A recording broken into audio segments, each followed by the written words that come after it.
So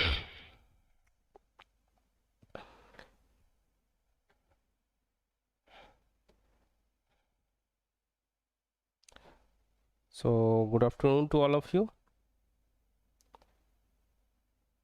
एक मिनट, let me check.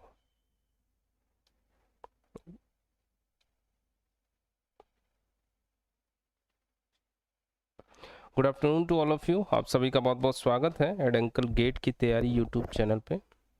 क्या मेरी आवाज़ आप सभी तक साफ साफ पहुंच रही है?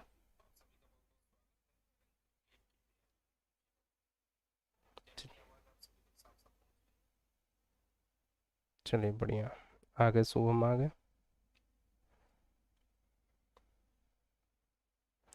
ठीक है.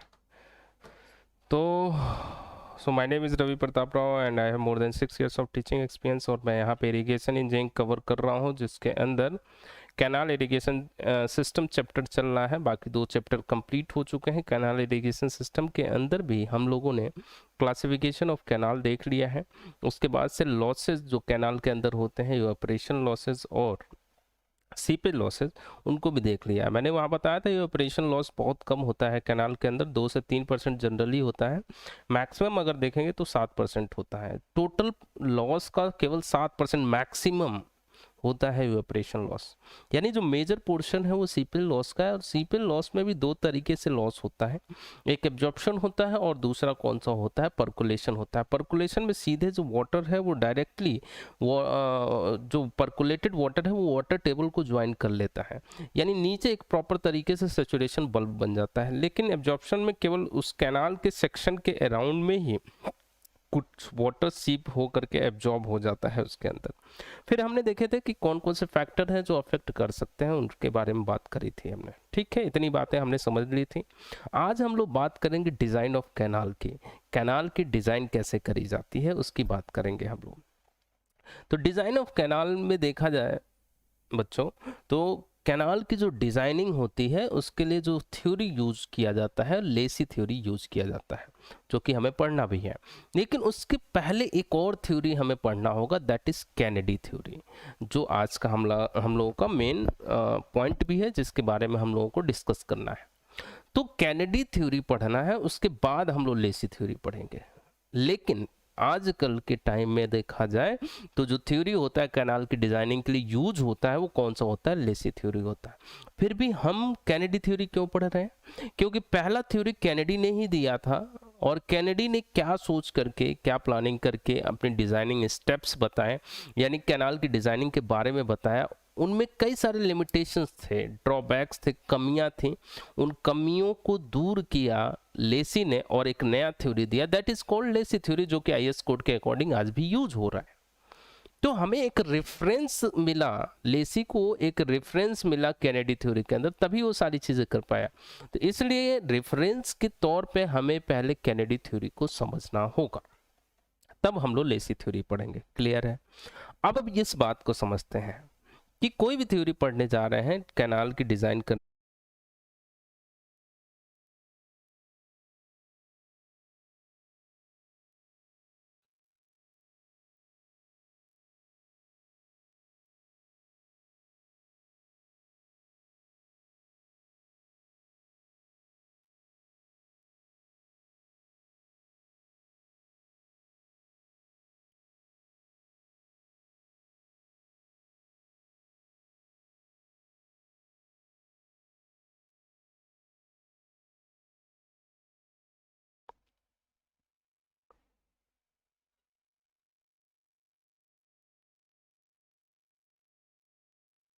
चलो सही है. शुभम अवेलेबल हो?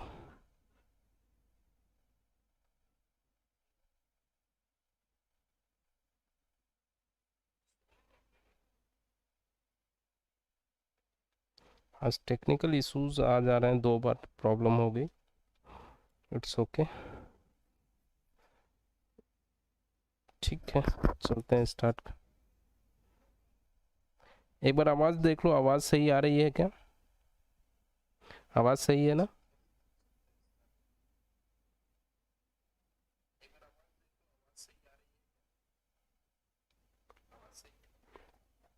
चलो हम लोग डिज़ाइन ऑफ कैनाल की बात कर रहे थे। तो डिज़ाइन ऑफ कैनाल किसी भी तरीके से करें, कैनेडी या लेसी तरीके से करें।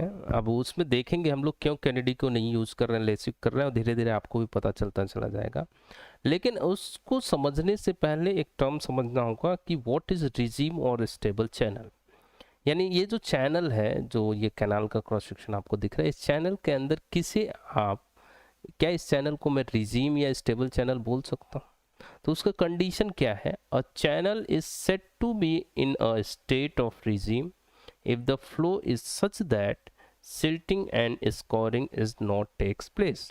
यानी ऐसा चैनल जिसके अंदर फ्लो ऐसा हो वाटर का कि उस वजह से उसके अंदर ना तो सिल्टिंग हो ना स्कोरिंग हो। अगर ये दोनों नहीं हो रहे हैं तो ऐसे ही चैनल को हम लोग क्या बोलेंगे? रिजीम या स्टेबल चैनल बोलेंगे। जैसे अगर देखें ये चैनल मैंने बनाया, इस चैनल के अंदर देखा जाए तो यहाँ पे क्या हो रहा है? सिल्टिंग हो रहा है, सिल्ट इकट्ठा हो गए। और ये इस सेक्शन ऐसे था पहले, तो स्कोरिंग हुआ, वो जो फ्लो था वो वहाँ से इरोजन कर रहा है, स्कोर कर रहा है, तो जिस वजह से ये कुछ अंदर सरफेस चला गया। तो अब जो नया जो सरफेस बना है कैनाल का, कुछ इस तरीके से बन गया। ये कुछ इस तरीके से बन गया, तो पूरा साइज शेप क्या हो गया? खराब हो गया। अगर इस सिल्टिंग नहीं होता, स्कोरिंग नहीं होता, तो ये चैनल कैसा होता? स्टेबल रहता, फिर कोई दिक्कत नहीं होता। अभी स्टेबल ही नहीं है, कभी ऐसे शेप हो जा रहा है, कभी ऐसे शेप हो जा रहा है। क्यों? क्योंकि इसके अंदर सिल्टिंग स्कोरिंग हो रहा है। क्लियर है बात? अब एक बात और समझना दोस्त, क्या ये सिल्टिंग और स्कोरिंग जो रोक रहे हो आप, रोकना चाह रहे हो, एक स्टेबल चैनल बनाना चाह रहे हो आप, तो क्या स्टेबल चैनल नेचुरल रिवर में आप बना पाओगे? नेचुरल रिवर में स्टेबल चैनल होता है क्या? नहीं होता है। आर्टिफिशियल तरीके से आप बना सकते हो, यानी कैनाल के अंदर बना सकते हो। तो regime channel can not be attend practically in natural channel. जैसे रिवर नेचुरल चैनल हो गया ना, but can be attend in artificial channel if design property. लेकिन आर्टिफिशियल चैनल में हो सकता है अगर प्रॉपर तरीके से डिजाइन किया गया तो। क्लियर है? अब रिजीम और स्टेबल चैनल का मतलब समझ गए आप? चलिए अब समझते हैं हम लोग कैनेडी थ्योरी के बारे में। कैनेडी थ्योरी ये दिया गया था किसके द्वारा? आरजी कैनेडी के द्वारा। It is, this theory is given by R G Kennedy. R G Kennedy के द्वारा दिया गया था। ये पीडब्ल्यूडी में थे उस टाइम पे, पंजाब में। पंजाब इस टाइम का हिसाब से देखोगे तो आप वो पाकिस्तान में पड़ता है, तो वहाँ पे थे ये इंजीनियर थे, तो इन्होंने डिज़ाइन किया था। अब क्या है कि पंजाब जो पाकिस्तान में है, उस वाले पंजाब की बात कर रहे हैं। तो एक सेकंड जरा रुकिएगा, आवाज़ वगैरह क्लियर है ना? देख लें, कोई दिक्कत तो नहीं है।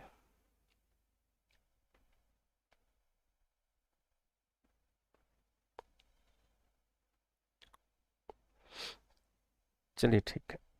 तो पीडब्ल्यूडी में थे आरजी कैनेडी। ये बात है 1894 और 95 की, जब इन्होंने ये थ्योरी दिया उस टाइम पे। तो ये सारे जो सॉइल है ना, वो लगभग कौन से हैं? एलुवियल सॉइल है। कैनाल का क्लासिफिकेशन इसीलिए एलुवियल, नॉन एलुवियल कैनाल बताया, फिर मैंने आपको अलाइनमेंट के बेसिस पे कैनाल को बताया। तो ये जितने सॉइल है मैक्सिमम ये एलुवियल हैं, और इसके ऊपर डिजाइनिंग कुछ इस तरीके से इन्होंने करी। आरजी कैनेडी ने 1894-95 में देखा कि हाइड्रोलिक स्ट्रक्चर फेल हो जा रहे हैं, यानी कैनाल फेल हो जा रहे हैं, तो उनके लिए प्रॉपर तरीके से डिजाइनिंग स्टेप्स बताए। और ये जब पंजाब, पाकिस्तान वाले पंजाब की बात कर रहा हूँ, यानी वहाँ पे दो हैं, एक लोअर बरी दोआब कैनाल सिस्टम है, एक अपर बरी दोआब कैनाल सिस्टम है। तो ये सारा जो डिज़ाइन स्टेप्स इन्होंने बताया वो किसके ऊपर बताया? अपर बरी दोआब कैनाल सिस्टम के ऊपर बताया। अपर बरी दोआब कैनाल सिस्टम के ऊपर इन्होंने सारी बातें बताई। इन्होंने क्या बताया अब सुनिए, समझ में आ गया कैनेडी कौन थे? ठीक है। अब इन्होंने कहाँ पे ये सारी चीज़ें एनालिसिस करी वो भी बता दिया मैंने। अब उन्होंने बताया क्या, कंक्लूजन क्या दिया? इन्होंने बहुत सारे कैनाल को देखा, तो इन्होंने बताया, देखो एक गलत लिख दिया मैंने, जनरेशन ऑफ बॉडीज नहीं होगा, एडीज होगा। ठीक है। तो इन्होंने बताया कि बहुत सारे ऑब्जर्वेशन पे इन्होंने बताया कि कोई भी कैनाल अगर ले रहे हैं तो उसका जो सिल्ट सपोर्टिंग पावर है वो एडीज के जनरेशन पे डिपेंड करता है। ध्यान से सुनिएगा मैंने क्या बोला। On the basis of observations, he concluded that silt supporting power of a canal depends upon the generation of eddies. कैसे? जैसे मान लीजिए कैनाल है, तो इस कैनाल के अंदर, ये कैनाल के अंदर जो है, अब ये सिल्ट जो है, ये सिल्ट मान लो फ्लो हो रहा है, तब ये सिल्ट इसके अंदर जो एडीज जनरेट होते हैं, एडीज ऐसे नहीं दिखते हैं आपको, इनके ऊपर डिपेंड करता है। कैसे? अब इस बात को समझिए। इसमें होता क्या है कि जो वर्टिकल कंपोनेंट होते हैं एडीज के, ये जो वर्टिकल कंपोनेंट होते हैं एडीज के, ये क्या करेंगे, ये सिल्ट को, ये सिल्ट मान लीजिए यहाँ पे है, तो इसे क्या करेंगे, इसे ऊपर ले जाने की कोशिश करेंगे। लेकिन ये जो सिल्ट का, ये सिल्ट जो ट्रेवल कर रहा है पानी के अंदर, इस सिल्ट का जो सेल्फ वेट होगा दोस्त, वो क्या करने की कोशिश करेगा, वो नीचे आने की कोशिश करेगा। तो ये जो एडीज जनरेट हो रहे हैं, ये सिल्ट को ऊपर ले जाने की कोशिश करेंगे, लेकिन सिल्ट का जो सेल्फ वेट है वो नीचे जाने की कोशिश करेगा। तो एज अ रिजल्ट जो पार्टिकल होगा, जो सिल्ट होगा, वो सस्पेंशन में होगा, न तो वो नीचे जाएगा, न तो वो बैठ पाएगा, वो कहाँ बीच में घूमता रहेगा कहीं ना कहीं। अगर बीच में वो घूमता रहेगा, ध्यान से सुनिए, अगर वो बीच में घूमता रहा वो, तो क्या ये सिल्टिंग हुआ, या फिर क्या इसे स्कोरिंग बोलेंगे आप? न तो सिल्टिंग हुआ, न तो स्कोरिंग हुआ। और ऐसा ही तो चैनल आपको बनाना था, ऐसा ही चैनल तो बनाना था जिसे आप क्या बोल रहे थे, स्टेबल या रिजीम चैनल, यानी आपको स्टेबल या रिजीम चैनल बनाना था। क्लियर है? क्लियर है बात? तो मैंने क्या बोला, कैनेडी ने on the basis of observation he concluded that silt supporting power of canal depends upon the generation of eddies. और कैसे? The vertical component of these eddies acts in upward direction and the self weight of silt acts in downward direction. As a result silt particle remains in suspension. अब ये भी बात समझना होगा कि Aedes जो जनरेट कर रहे हैं, सिल्ट को ऊपर वर्टिकल कंपोनेंट ले जा रहा है, और जो सिल्ट का सेल्फ वेट है वो नीचे ले जा रहा है। तो उसके अंदर जो पानी है कैनाल के अंदर, यानी जो फ्लो है, उसकी वेलोसिटी ऐसी मेंटेन करनी पड़ेगी आपको कि जो एडीज जनरेट हो वो उसका वर्टिकल कंपोनेंट उसे ऊपर ले जाने की कोशिश करे या उसका सेल्फ वेट नीचे लाने की कोशिश करे, तभी सस्पेंशन में रह पाएंगे। तो इसलिए फ्लो वेलोसिटी यहाँ पे एक इंपॉर्टेंट फैक्टर है, तभी एक स्टेबल या रिजीम चैनल बन पाएगा। तो इस बात को समझे हम। तो कैनेडी ने क्या कहा,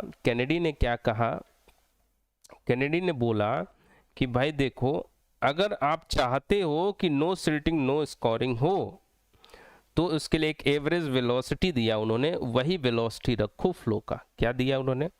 सो फॉर नो सिल्टिंग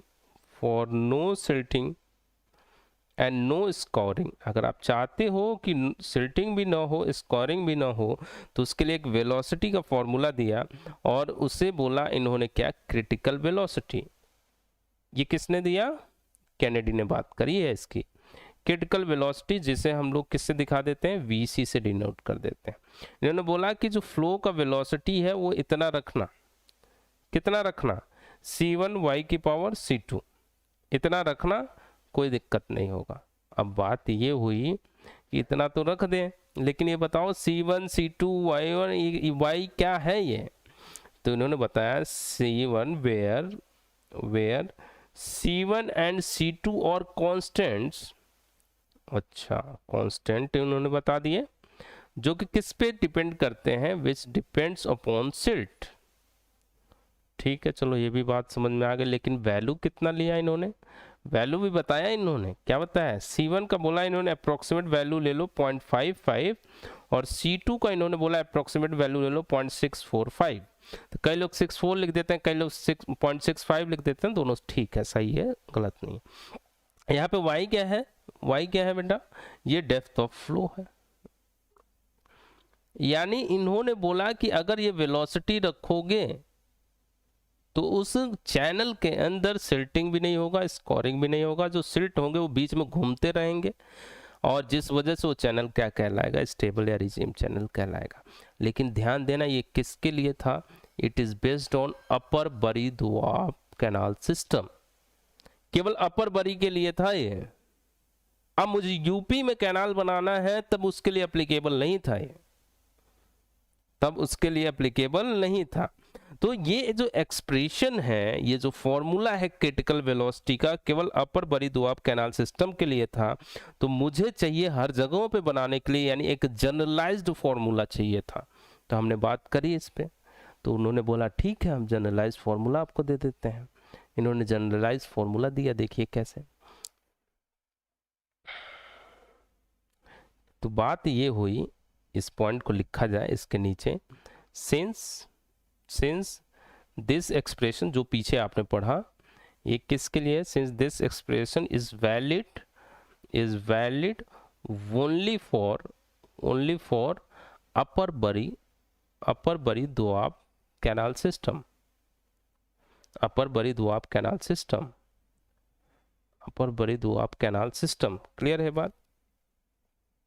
तो हमें चाहिए एक जनरलाइज्ड फॉर्मूला। तो in order to make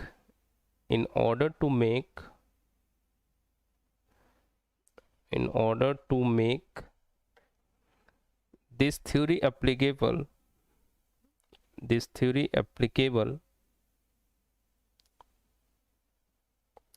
to other regions,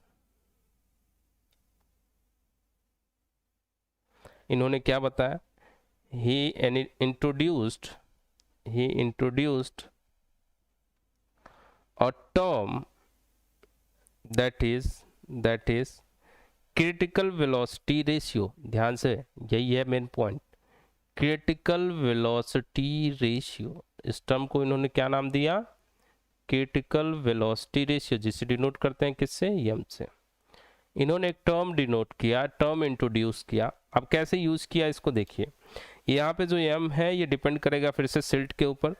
अब इन्होंने बोला कि ये जनरलाइज्ड फॉर्मूला है, तो V C is equal to critical velocity 0.55 था ना C1 की वैल्यू। अब यहाँ पे एक टर्म लाया हम y की पावर 0.64, ये C2 की वैल्यू थी, ये तो पुट कर ही दिया हमने। तो ये फॉर्मूला इन्होंने दे दिया दोस्त, ये फॉर्मूला इन्होंने दे दिया। ये जनरलाइज्ड फॉर्मूला है, इसको कहीं पे भी यूज कर सकते हो आप। तो ये क्या है? ये क्या है?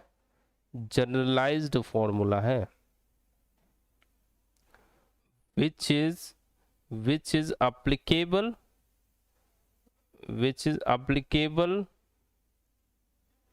for any regions मतलब any places, कहीं पे भी आप यूज कर सकते हो।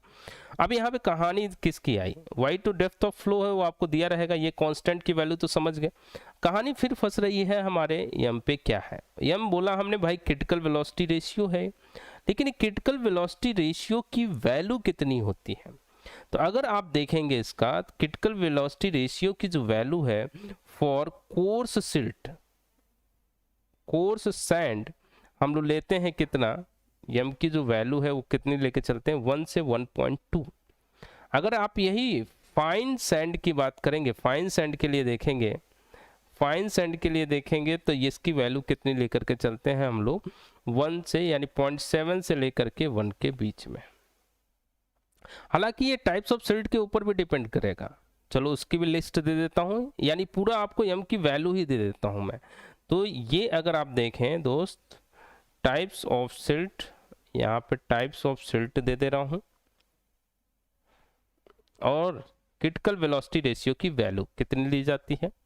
तो जैसे मान लो आप पहला ले लूँ मैं, सिल्ट ऑफ इंडस रिवर। अगर सिल्ट ऑफ इंडस रिवर है, जो कि आपको ऊपर के साइड में दिखेगा, तो इंडस रिवर अगर है तो वैल्यू कितनी लेते हैं? 0.7 लेते हैं। दूसरा, याद करने की जरूरत हालांकि नहीं पड़ती है, लेकिन ऑब्जेक्टिव में कभी कभी पूछ देता है कि कोर्स सैंड के लिए कितना लेते हैं, फाइन सैंड के लिए कितना लेते हैं, तो वो मैंने पहले लिखवा दिया। तो लाइट सैंडी सिल्ट के लिए अगर बात करूं तो 1 लिया जाता है। ये सब बताया किसने?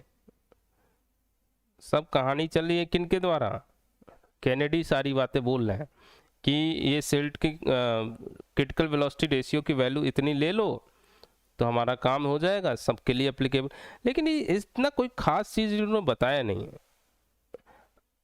सैंडी लोमी सिल्ट, इसके लिए इन्होंने बोला 1.2। ठीक है, तो यानी ये क्रिटिकल वेलोसिटी रेशियो का फॉर्मूला इन्होंने बता दिया कि इतना मेंटेन करो किसी भी कैनाल के अंदर, उसके अंदर ना तो सिल्टिंग होगा ना स्कोरिंग होगा। ये कहानी उन्होंने बता दी। क्या डिजाइन हो गया क्या? नहीं। अब मैं आपको बताता हूं डिजाइन स्टेप्स। अब मैं बताता हूं डिजाइन स्टेप्स। चलिए आइए, design steps in Kennedy theory. Step wise समझिएगा, सिंपल सी बात है। पहला स्टेप, स्टेप 1। स्टेप 1 में क्या करना होता है, आपको एक सुटेबल डेप्थ एज्यूम करना होता है। एज्यूम और सुटेबल ट्रायल डेप्थ। किसकी वैल्यू में बोल रहा हूं दोस्त? y की वैल्यू बोल रहा हूं। यानी ये जो y था ना, ये आप फॉर्मूला में कैलकुलेट करने के लिए आपको चाहिए था, ये इसका वैल्यू आपको एज्यूम करना है। आप बोलोगे एज्यूम करेंगे तब कैसे पता चलेगा गलत है सही? सब लास्ट में पता चल जाएगा आपको। तो इसीलिए इसको ट्रायल एंड एरर मेथड भी बोलते हैं। ये भी एक ड्रॉबैक है जिस वजह से इसको यूज नहीं किया जाता है, क्योंकि इसमें ट्रायल एंड एरर है। और तब सोचो कितनी दिक्कत थी 1894-95, तब तो प्रॉपर कैलकुलेटर भी नहीं था अपने पास, कितना मेहनत करना पड़ता था कैलकुलेशन में। तो ये सारी प्रॉब्लम थी, निकल करके आ रही थी। तो धीरे धीरे लेसी आए, यही सब चीजें ऑब्जर्व कर रहे थे, तो उन्होंने कहा हटाओ इसको, एक नया थ्योरी लाते हैं। ठीक है, तो अब क्या किया आपने, यहां से एक ट्रायल डेप्थ एज्यूम कर लिया और उस ट्रायल डेप्थ के मदद से calculate critical velocity, calculate critical velocity हो जाएगा कैलकुलेट। अरे VC is equal to 0.55 m y की पावर 0.64। क्लियर है बात? स्टेप 1 की कहानी हो गई। स्टेप 2 पे चलें।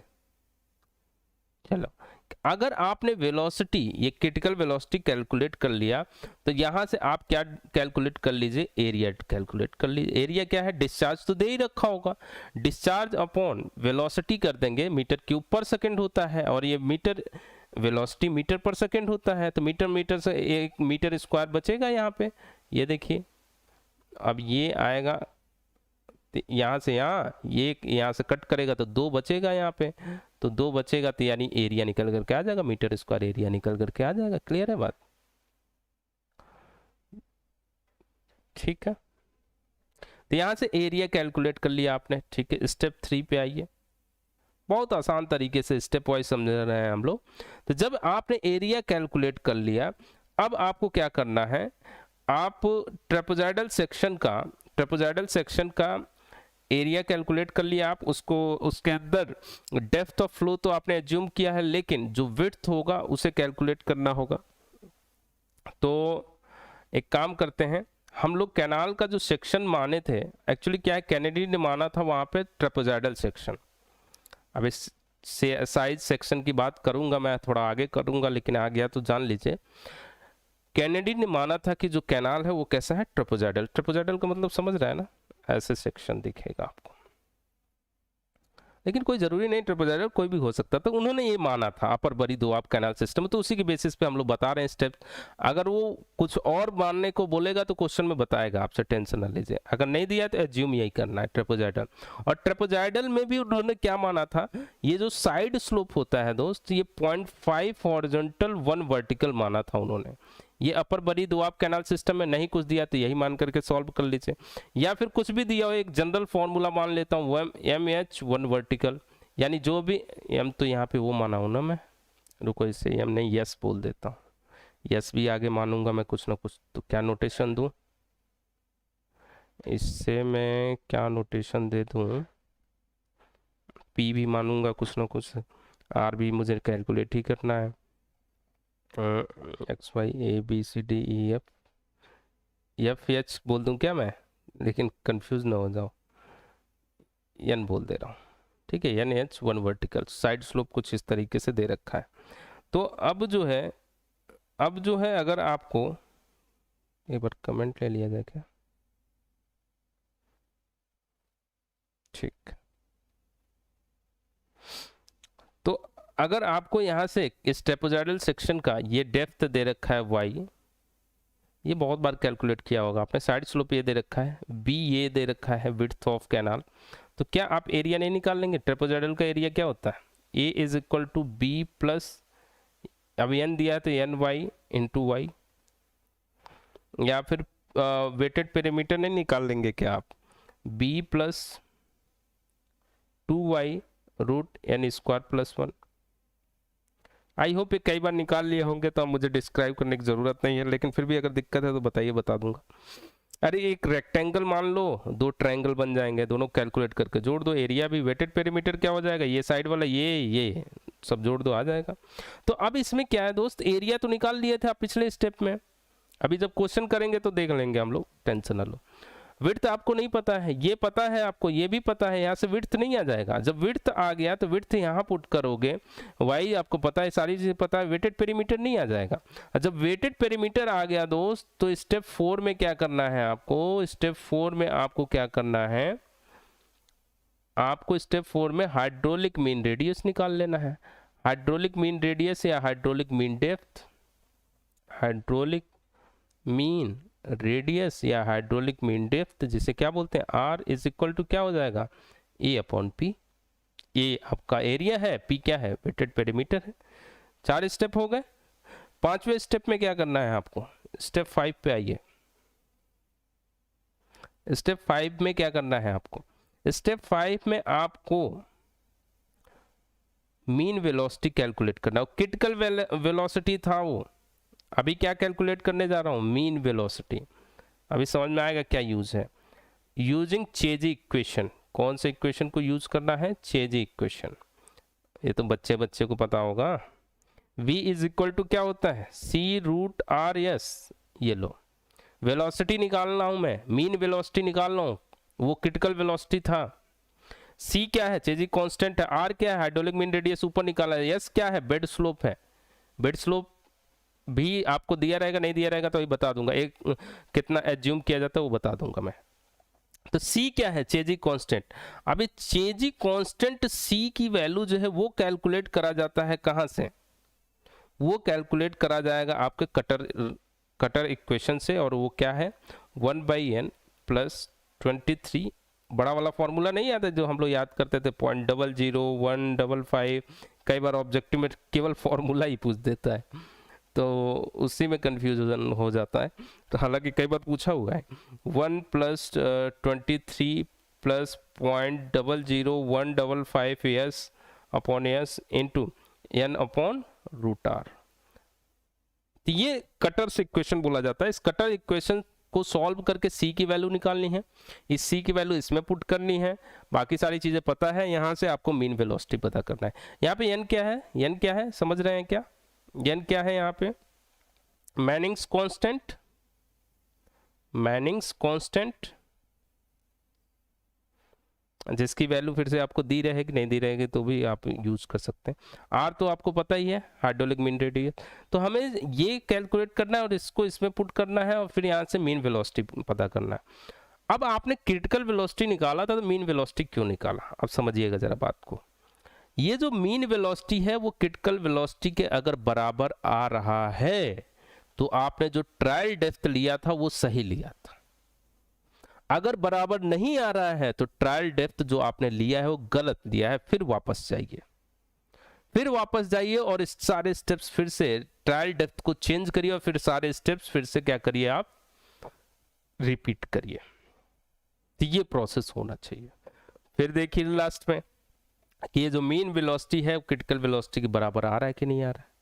जब बराबर आ जाएगा तो जो ट्रायल डेप्थ आपने लिया वो सही माना जाएगा। तो इस बात को आगे लिख लें। स्टेप 6, स्टेप 6 में क्या लिखूं,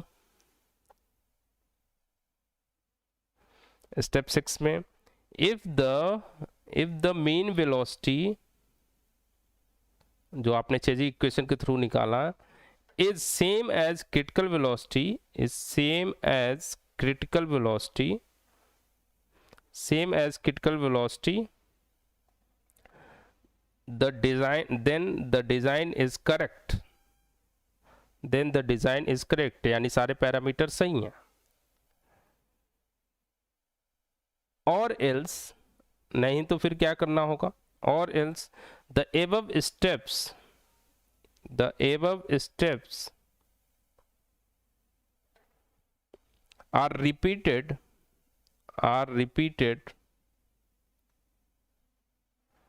by assuming by assuming other trial depth, other trial depth। ठीक है, ट्रायल डेप्थ चेंज करेंगे हम लोग, फिर एज्यूम करने लग जाएंगे। ठीक है, कहानी समझ में आ गई। स्टेप 1, कोई ट्रायल डेप्थ एज्यूम करना है, उससे क्रिटिकल वेलोसिटी निकालना है, उसके बाद से एरिया निकालना है, उसके बाद से वेटेड पेरीमीटर निकालना है, विड्थ निकालना है, फिर हाइड्रोलिक मीन रेडियस निकालना है, फिर मीन वेलोसिटी निकालना है। मीन वेलोसिटी में चेजी इक्वेशन का यूज करेंगे और चेजी कांस्टेंट की वैल्यू निकालेंगे कटर इक्वेशन से, तब जाकर के जो मीन वेलोसिटी आया है वो क्रिटिकल वेलोसिटी के बराबर होना चाहिए। अगर है तो सारे पैरामीटर सही हैं, उससे डिजाइन स्टेप्स आपका करेक्ट है। नहीं सही है तो फिर से जाइए, डेप्थ को चेंज करिए, फिर से रिपीट करिए स्टेप्स। ये कई बार आपको करना पड़ता है, ट्रायल एंड एरर मेथड है, इसीलिए थोड़ा ये लेंथी मेथड है। अब यहाँ पे इस फॉर्मूले में आपको मैंने बोला यस जो है बेड स्लोप है, बेड स्लोप का कोई डायरेक्ट फॉर्मूला कैनेडी ने नहीं दिया, तो इसे आप चाहें तो इतना एज्यूम कर सकते हैं अगर नहीं दिया है तो if bed slope is not given, if bed slope is not given, इसे yes से डिनोट कर रहे हैं, is not given, तब आप कितना एज्यूम कर सकते हैं, then it can be assumed, then it can be assumed between 1/3500 to 1/, इसी के टर्म में दिखाया जाता है ना, स्लोप है ना 1/5000। क्लियर है बात। अब अगर मैनिंग्स कांस्टेंट भी नहीं दिया है तो इसकी भी वैल्यू मैं आपको बता देता हूँ, इसकी भी वैल्यू बता देता हूँ नेक्स्ट पेज पे, नोट के फॉर्म में ये भी लिख लेते हैं हम लोग। तो ये टाइप ऑफ सरफेस है, अगर ये भी नहीं दिया है तो इस वैल्यू को भी आप ले सकते हैं इतना। और ये है आपका मैनिंग्स या कटर्स जो भी बोल लीजिए कांस्टेंट की वैल्यू कितनी है। जैसे अगर बात करा जाए, ये अगर अर्दन चैनल है उसमें भी 2 होते हैं, अगर खराब बोला पुअरली अर्दन चैनल है, मिट्टी वाला चैनल है, अगर कैनाल है तब इसकी वैल्यू ली जाती है 0.025 से लेकर के 0.030 के बीच में। अगर अच्छा अर्दन चैनल है, गुड अर्दन चैनल, तब इसकी वैल्यू ली जाती है, कितनी ली जाती है 0.022 से 0.025। अगर कंक्रीट लाइन चैनल है, कंक्रीट लाइंड चैनल है तो 0.015 से लेकर के 0.018 तक। तो ये वैल्यू भी मैंने आपको बता दी, इस तरीके से आप एज्यूम करके काम कर सकते हैं। बात समझ में आया।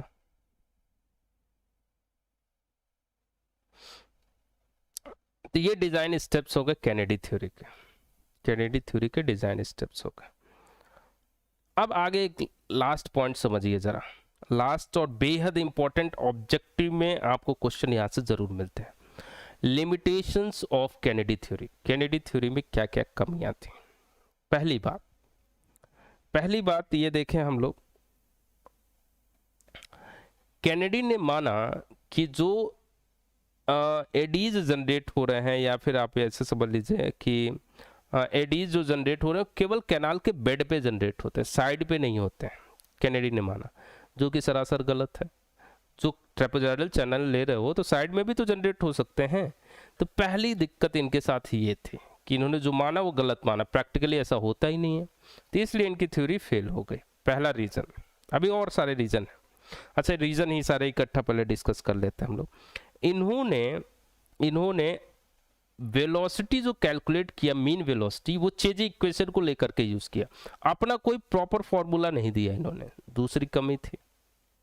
तीसरी कमी समझिएगा, इन्होंने जो फॉर्मूला बताया ना कि क्रिटिकल वेलोसिटी VC = 0.55 m/y की पावर 0.64, इसमें क्रिटिकल वेलोसिटी रेशियो इन्होंने इंट्रोड्यूस किया, रैंडमली रिलेट कर दिया कि इतनी वैल्यू ले लो, इतनी वैल्यू ले लो। अरे भाई, अब मैं पंजाब में बना रहे हो, यूपी में बना रहे हो, आप हरियाणा में कैनाल बना रहे हो, तो कैनाल जब अलग अलग जा रहे हो तो सॉइल की क्वालिटी चेंज हो रही है, उसमें सिल्ट का कंटेंट, अमाउंट, टाइप, ग्रेड, सारी चीज़ें चेंज हो रही हैं, तो आप कैसे रैंडमली रिलेट करके बोल सकते हो कि ये वैल्यू रख लो, हो जाएगा क्रिटिकल वेलोसिटी। तो वो भी एक गलत था। दूसरा क्या था इसके अंदर कि इन्होंने बेड स्लोप जो कैलकुलेट करने का कोई फॉर्मूला नहीं दिया। बेड स्लोप हमने एज्यूम किया ना, अभी देखा ना आपने, इन्होंने कोई फॉर्मूला नहीं दिया, जो मन करे वो यूज करो। तो ये सारी कमियां थी जिन कमियों की वजह से कैनेडी को हटाया गया। लेसी ने इन सारी कमियों को दूर किया और फिर अपनी थ्योरी लेकर के आया, लेसी थ्योरी। क्या क्या था, लिख लिया जाए इसे। पहला कमी क्या था, कैनेडी ऑब्जर्व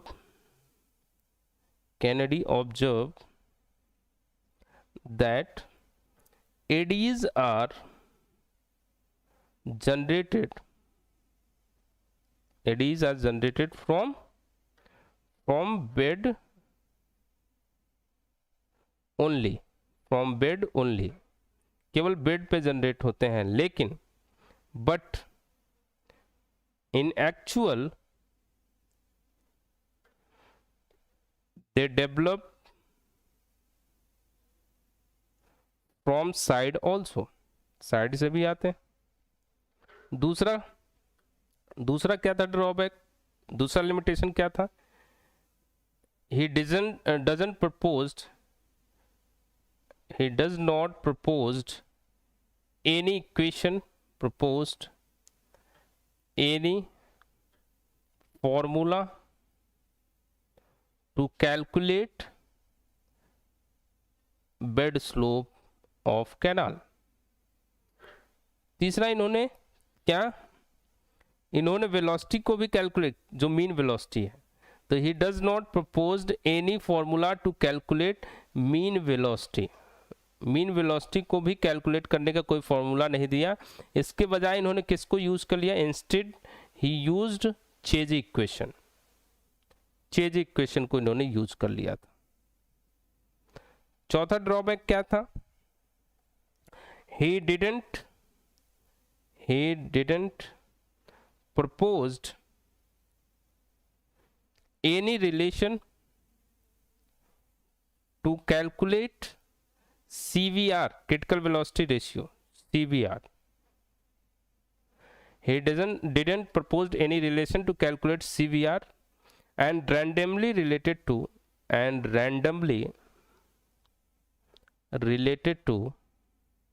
silt grade। तो ये कमियां थी जिन वजह से, चारों कमियां जो मैंने आपको समझाया, लिख भी दिया, नोट्स के फॉर्म में भी दे दिया, इन्हीं कमियों की वजह से कैनेडी थ्योरी यूज नहीं होता, लेसी थ्योरी यूज होता है। अब लेसी थ्योरी कैसे होता है वो नेक्स्ट क्लास में देखेंगे हम लोग, लेकिन एक इम्पॉर्टेंट नोट है, जरा ध्यान दीजिएगा। जब एक कैनेडी थ्योरी आया था ना, 1894-95 की बात है, उस टाइम कैलकुलेटर भी नहीं था, तो ये ट्रायल एंड एरर मेथड था। अब इसको कैलकुलेट करना बार बार बड़ा डिफिकल्ट होता था, कितना लेंदी होता था समझो। तो इसी को ग्राफिकल फॉर्म में दिखाया गया, आसान करने की कोशिश करी जा रही है। तो जो ग्राफिकल फॉर्म में कन्वर्ट किया गया, इसे बोला जाता है गैरेट डायग्राम। ये ऑब्जेक्टिव में पूछा जाता है, गैरेट डायग्राम क्या है। तो ये कैनेडी थ्योरी ही है, किस फॉर्म में, ग्राफिकल फॉर्म में। तो इस बात को लिख रहा हूं, graphical solution of Kennedy theory is known as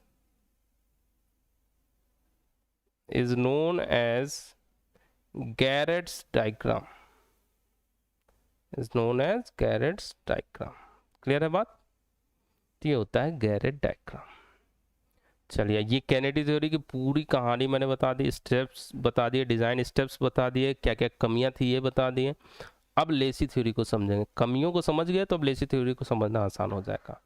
बाकी गेट की तैयारी हमारा टेलीग्राम चैनल है, यूट्यूब चैनल है, हर जगह पे जुड़े रहिए, मज़ा आएगा, अभी और मज़ा आने वाला है। तो दोस्तों के साथ शेयर करिए। मिलते हैं कल के क्लास में, लेसी थ्योरी को समझते हैं। लेसी थ्योरी को बहुत दिक्कत रहती है कई लोगों को, तो आसान भाषा में समझेंगे हम लोग। तीनों रिजिम कंडीशन भी समझेंगे हम लोग आसान भाषा में, true regime, initial regime, final regime, आसान भाषा में समझेंगे। ये याद करना कई लोगों को डिफिकल्ट होता है, यहाँ से ऑब्जेक्टिव क्वेश्चन भी मिलते हैं, तो ये कल के क्लास में हम लोग प्रॉपर तरीके से समझेंगे।